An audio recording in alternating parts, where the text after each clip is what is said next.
Okay, this is the second video that I'm making about solving equations with variable exponents.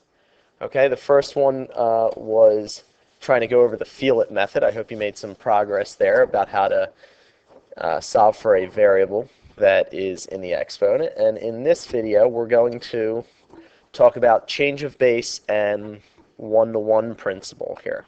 This is a more formal method that has a pretty elegant approach, I think, to solving equations where there's a variable in the exponent. And again, I'll do some examples and try and delve into what I'm thinking while I'm doing them. And again, this is to help solidify what you've seen in class. It's not meant to be primary instruction. So let's take a look as we go into these problems here. So solving equations with variables in the exponent, the change of base, and one-to-one approach. So the directions here should say, please solve for x. And again, you could tell that we have a variable in the exponent. Well, if you recall from our last video, from the feel-it method, this power table chart really was something that you should start to have some recognition around. This method, you really have to have equal recognition, maybe even better around this, but there's more formal writing involved. Okay? Now, how are you going to recognize that you're going to be able to need to do the method I'm showing you here? Well, one of the hints is that the constants and the bases in the problem, if you notice here, 27 and 81, they actually live in the same column. That's kind of a giveaway that you're going to use this method here. So let's examine this in the next problem too. See how we see 16 and 32? Well, if I look at my chart, I'm seeing here that they also live in the same column. Okay, now I can't as much as do that on this, on this next problem here because I don't have the base alone by itself. I've got this 10 hanging out here, and I'll fix that here. And by the time I get to that, hopefully you'll see what I'm doing. So let's take a look here at the first one where it says 27 to the x is 81. Well, I just want to go to my calculator to make a point for a second. We know that 27 to the first is 27, and 27 to the second is 729.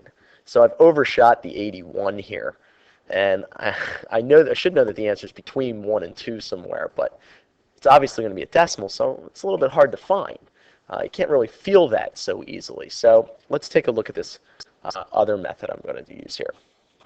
Okay, well, 27 and 81 jump out at me, like I said, and they jump out at me thinking that they're both to be written with a base of 3, or could be. So I'm actually going to do that here. I'm actually going to take 27 and rewrite it as 3 cubed. And then that is obviously still to the x, which is equal to 81, but I'm not going to write 81. I'm going to write 3 to the 4th. Again, the row that the number resides in is equivalent to the exponent. So 27's in the 3rd row, it's 3 cubed. 81's in the 4th row, it's 3 to the 4th. So this equation now, I can move forward with the power-to-power principle and rewrite this as 3 to the 3x is equal to 3 to the 4th. Okay, well, this is a very visual thing at this point. And you notice here, it says that I have an equation. If I have an equation where these bases are the same, obviously, because I can tell they both say 3, the only way it can still remain an equation if the exponents are the same. Well, they don't look the same, but they have to be, or it wouldn't be equal.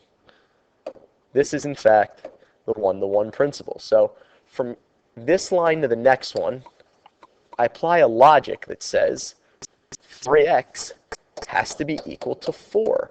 Otherwise, I would get different exponents for the same base, and it wouldn't be equal.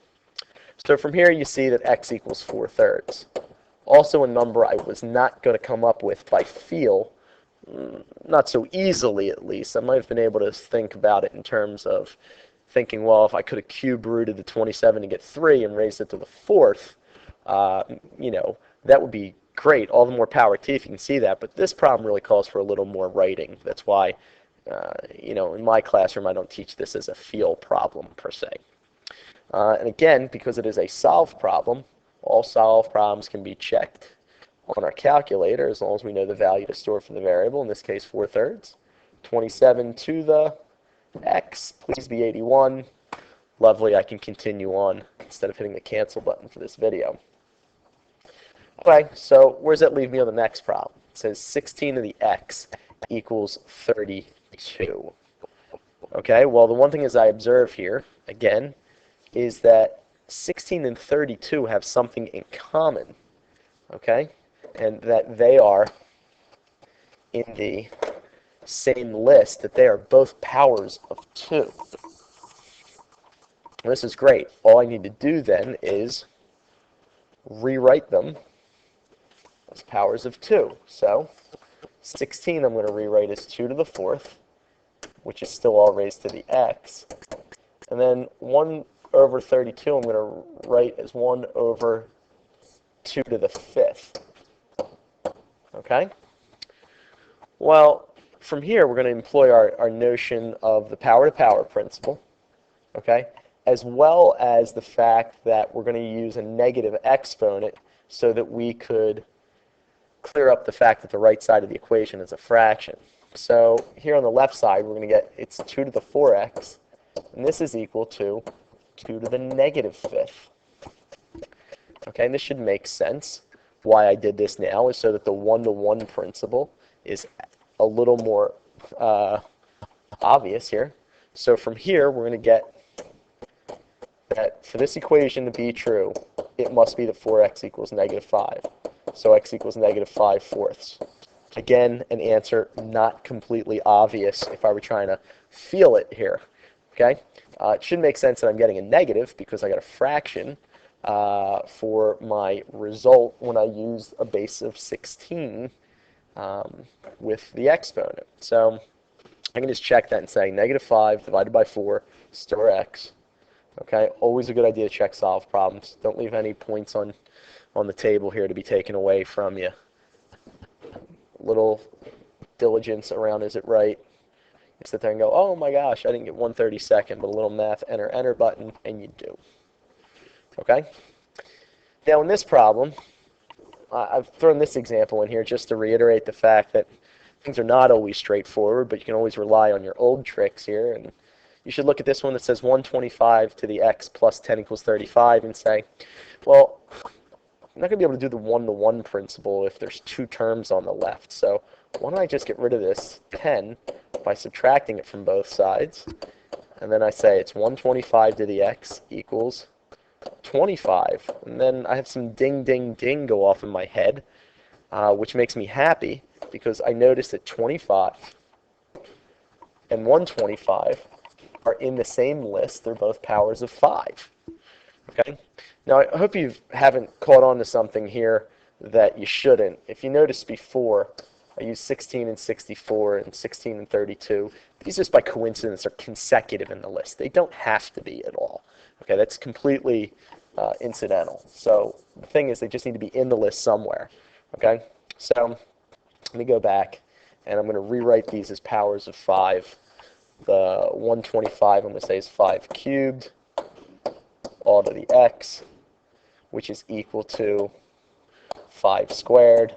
There's no need for any negatives here because I don't have any fractions, but I will use the power-to-power principle and write a formal line here. This is 5 to the 3x equals 5 squared. And for the only way this to really be an equation, if both the bases are 5, is that the exponents are equal. So from there I could use the logic that 3x equals 2, and x would be equal to 2/3 when I solve for it. Again, checking that on my calculator, 2/3 store x, and typing the original problem, which is 125 to the x plus 10 should give me 35, and it does. So, what does this problem hinge on? How are these problems different than the feel problems? Well, again, you need to notice that the bases and constants that I have in these problems, none of them are primes or single digits for the most part. Things where I could really have a good sense of my power table problems here. But I do notice that I'm given two numbers, if you will, that I recognize both should jump out and say, they're numbers that are both to be written as a common base. That's why I changed that base. Okay, so it allows me to employ this one-to-one principle. So I hope this was a help. Again, where does this kind of fit in with other stuff you're doing? I hope you see also, too, that these problems that I called feel it, in the last video I mentioned, if you can't really feel it, you could do them the way I just did. Maybe doing a few of them that way, and you say, oh, I could see this answer coming. I should have been able to realize it. That's where you're starting to build that feel. So hope this helped. Going to use log equations next in the next video, and enjoy.